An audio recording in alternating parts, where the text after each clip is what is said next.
இந்த biscuit colour கோழி இப்போ தான் என் ஃப்ரெண்டுகிட்டேருந்து வாங்கிட்டு வந்தேன். இது நம்ம கூண்டுக்கு வந்து புது வரவு. இது வந்து இந்த கலர் நல்லா இருந்தது. இந்த கலரில் கத்தி கொண்டா போட்டு எடுக்கணும் அப்படின்ட்டு வாங்கிட்டு வந்திருக்கேன். இது இந்த அங்கேயா இந்த சேவல் இது ரெண்டையும் போட்டு இன்னொரு பிரீடு கத்தி கொண்டையா. இது வந்து பூக்கொண்டை, குருவி பூக்கொண்டை. இந்த கோழி வந்து இந்த செவலை அங்கே போகிற செவலை வந்து இன்னும் கூவலை.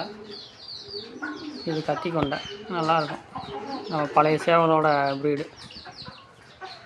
இதுக்கும் இந்த கோழிக்கும் ப்ரீடு போட்டு எடுத்தோம்னா கலர் நல்லா கிடைக்கும். ஓகே, அடுத்து ட்ரை பண்ணிவிட்டு அடுத்த பேட்ச் உருவாகும் போது அந்த வீடியோவில் உங்களுக்கு சொல்லி வீடியோ போடுறேன். தேங்க்யூ.